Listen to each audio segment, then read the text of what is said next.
రాత్రి 12 గంటలు దాటింది. ముంబైలోని వర్లీలో వాన కురుస్తూ ఉంది. రోడ్లన్నీ అప్పుడే ఖాళీగా కనిపిస్తున్నాయి. సరిగ్గా ఆ సమయంలోనే ఓ స్పాలో హత్య జరిగినట్లు పోలీసులకు సమాచారం అందింది. 52 ఏళ్ల గురు వాగ్మోర్ అనే వ్యక్తిని కొంతమంది గుర్తు తెలియని వ్యక్తులు దారుణంగా హత్య చేసి వెళ్లిపోయారని కాలొచ్చింది. పోలీసులు క్రైమ్ సీన్కి చేరుకున్నారు. ఇక పోలీసులు వెళ్లే సమయానికే గురు దారుణ హత్యకు గురై రక్తమడుగులో పడి ఉన్నాడు. విషాదకరమైన విషయం ఏమిటంటే పుట్టినరోజునే హత్యకు గురయ్యాడు గురు. ఆ వెంటనే మృతదేహాన్ని పోస్ట్ మార్టంకు పంపించారు. అయితే పోస్ట్ మార్టం చేసే క్రమంలో బట్టలు విప్పిన డాక్టర్లకు మతిపోయింది. ఎందుకంటే మృతుడి తొడ మీద ఆసక్తికరమైన టాటూ కనిపించింది. నాకు ఈ 22 మందితో ప్రాణహాని ఉంది, చనిపోతే వీరిని ఇన్వెస్టిగేట్ చేయండి, మా ఇంట్లోని డైరీలో కూడా పేర్లన్నీ ఉన్నాయని టాటూ కూడా రాసి ఉంది. అంటే ఆ లైన్ కూడా రాశాడన్నమాట. అంతేకాదు మొత్తం 22 మంది శత్రువుల పేర్లు రాసుకున్నాడు గురు. మామూలుగా గజనీ సినిమాలో హీరో తాను శత్రువుల పేర్లు మర్చిపోతానని ఒంటిపై రాసుకుంటాడు. కానీ ఇక్కడ మాత్రం తనను చంపుతారని గురువుకు అర్థమైపోయింది. అందుకే హంతకులను పోలీసులకు పట్టించాలని ఏకంగా తొడపై పర్మనెంట్ టాటూ వేయించుకున్నాడు గురు. అంటే మరణం దగ్గరైందని అతనికి తెలిసిపోయిందని పోలీసులు అర్థం చేసుకున్నారు. ఇక ఆసక్తికరమైన విషయం ఏమిటంటే నేను చనిపోతే కారణం ఈ 22 మందిలో ఒకడే, మీరే నా మృతిపై విచారణ చేసి చర్యలు తీసుకోవాలని చాలా చక్కగా టాటూ వేయించుకున్నాడు గురు. ఇక టాటూ ఆధారంగా పోలీసులు దానిని ఫోటో తీసుకుని విచారణ మొదలుపెట్టారు. మొదట సీసీటీవీ ఫుటేజ్ ని గమనించారు. పోలీసులు విచారణ చేయగా ఆసక్తికర విషయాలు తెలిసాయి. సినిమాను మించిన థ్రిల్లింగ్ కథ వారిని సైతం ఆశ్చర్యానికి గురిచేసింది. జూలై 24 రాత్రి తన ప్రియురాలతో కలిసి ఓ బార్ లో పార్టీ చేసుకునేందుకు వెళ్ళాడు గురు. ఆ తర్వాత మరో ఇద్దరు కూడా జాయిన్ అయ్యారు. అయితే తరువాత బార్ లోకి ఇద్దరు అనుమానాస్పద వ్యక్తులు వెళ్లారు. వారు కూడా చాలాసేపు మద్యం తాగారు. సరిగ్గా గురు అతని ప్రియురాలు బయటకు రాగానే వారు కూడా బయటకు వచ్చేశారు. ఇద్దరు రెయిన్ కోట్ ధరించి ఉన్నారు. బైక్ పై గురు కారును ఫాలో అయ్యారు ఇద్దరు. బార్ లో పార్టీ తర్వాత రాత్రి 12 గంటలకు ప్రియురాలతో కలిసి స్పాకు తిరిగి వచ్చాడు. ఇక గురువుకు పెళ్ళయింది, ఇద్దరు పిల్లలు కూడా ఉన్నారు. ఇక ప్రియురాలేమో పర్మనెంట్ సెటప్. అయితే అతని వెంట మరో వ్యక్తి స్పాలోకి వెళ్ళాడు. పోలీసులు విచారణ చేయగా అతనే స్పా యజమాని అని తేలింది. అయితే గురు తన గర్ల్ ఫ్రెండ్ తో వెళ్లిన కాసేపటికి స్పాకు దగ్గరలోని ఓ పాన్ షాప్ దగ్గర రెయిన్ కోట్ ధరించిన ఇద్దరు అనుమానితులు ఆగారు.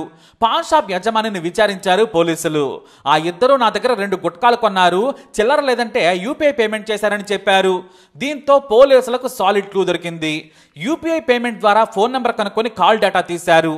అంతే, చివరి కాల్ సదరు నిందితుల నుంచి ఎవరికో కాదు స్పా యజమానికి వెళ్ళింది. అతని పేరు సంతోష్ శర్కర్. ఇక చనిపోయిన గురు తొడపై ఇతడి పేరు కూడా ఉంది, అది కూడా 6వ నంబర్తో. అంటే ముందే సంతోష్ నుంచి కూడా ప్రాణహాని ఉందని అర్థం చేసుకున్నాడు. కాకపోతే అతను గురువు దృష్టిలో 6వ శత్రువు అన్నమాట. ఇక్కడే మరో ఆశ్చర్యకరమైన విషయం ఏమిటంటే గురు హత్యకు గురయ్యాడని కాల్ చేసి చెప్పింది ఎవరో కాదు, ఈ సంతోషే కావడం పోలీసులకు మరింత ఆశ్చర్యానికి గురి చేసింది. అంటే చంపేసి తాను పోలీసులకు దొరకకుండా తానే ఫోన్ చేస్తే అనుమానపు లిస్ట్ లో ఉండనని ఇతడి ఆలోచన అన్నమాట.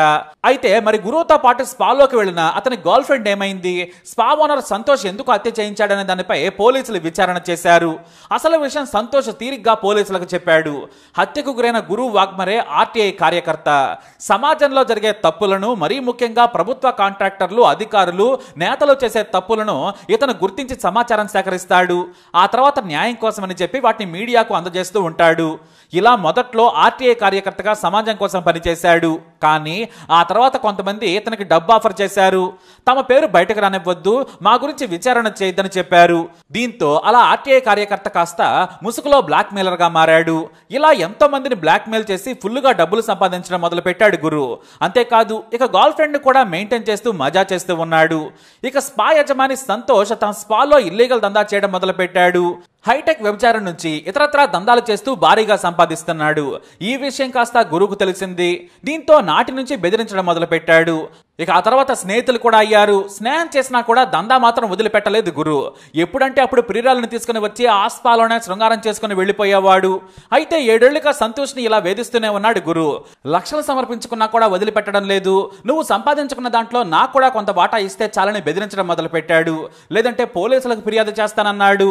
నా దగ్గర ఆధారాలున్నాయని బ్లాక్ మెయిల్ చేస్తూ ఉన్నాడు. ఇతనొక్కడనే కాదు, 100 మందిని బ్లాక్ మెయిల్ చేస్తూ ఉన్నాడు గురు. కానీ తనకు 22 మంది నుంచి ప్రాణహాని ఉందని మాత్రం గుర్తించాడు.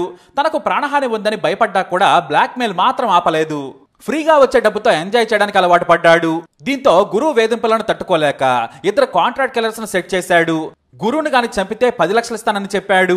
ఇందుకోసం ఫిరోజ్ అన్సారీ, సాదిక్ అన్సారీ అనే కిరాయి హంతకులతో బేరం కుదుర్చుకున్నాడు సంతోష్. వారికి 6 లక్షల రూపాయల అడ్వాన్స్ కూడా ఇచ్చాడు.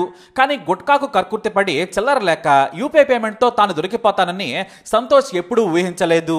ఇక తన పుట్టినరోజును సంతోష స్పాలోనే చేసుకుంటానని గురువు చెప్పాడు. సంతోష్ అంగీకరించక తప్పలేదు. ఆ రోజు సాయంత్రం స్పాలో పనిచేసే వారందరికీ కూడా పార్టీ ఇచ్చాడు గురువు. కేక్ కట్ చేసి మద్యం కూల్ డ్రింకులతో పార్టీ ఇచ్చాడు.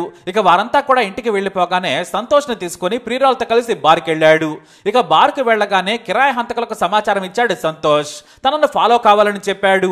ఆ రోజు ఫుల్లుగా తాగిన తర్వాత ముగ్గురు కూడా స్పాకి వచ్చారు. అయితే స్పాలోకి వచ్చిన తర్వాత వేడి నీళ్ల స్నానం చేస్తానని బాత్రూంలోకి వెళ్ళాడు గురు. స్నానం చేసిన తర్వాత ప్రియురాలతో కలిసి రూమ్ లో ఎంజాయ్ చేయాలనుకున్నాడు.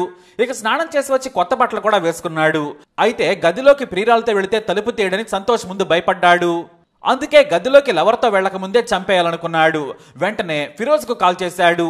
ఆ వెంటనే ఇద్దరు కత్తులతో స్పాలోకి వచ్చేశారు. సంతోష్ వారిద్దరూ రాగానే తన గదిలోకి వెళ్లిపోయాడు.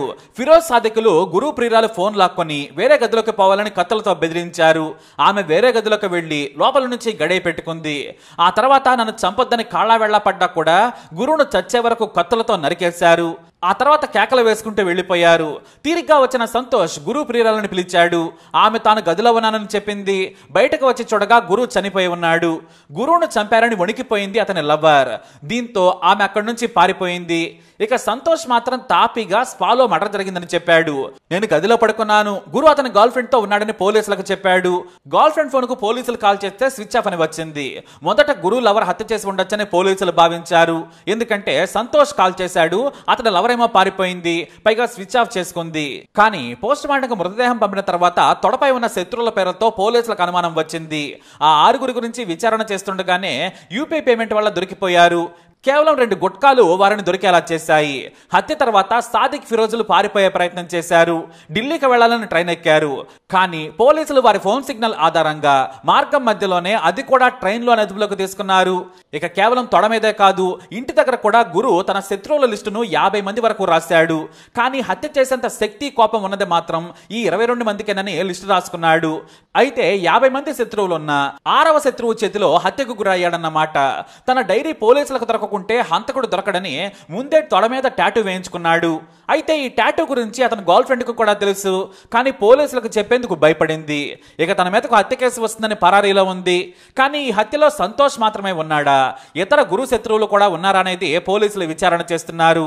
అంతేకాదు పరారీలో ఉన్న గురువు లవర్ దొరికితే పోలీసులకు మరిన్ని సంచలన విషయాలు కూడా తెలిసే ఛాన్స్ ఉంది. అలా మరణాన్ని ముందే ఊహించి గురు తన శత్రువుల పేర్లను టాటూగా వేయించుకున్నాడు. బయట ఉంటే అందరికీ కనిపిస్తుందని తొడ మీద వేయించుకున్నాడు. కానీ ఈ మతిమరుపు లేని గజని ఊహించినట్లే హత్యకు గురయ్యాడు.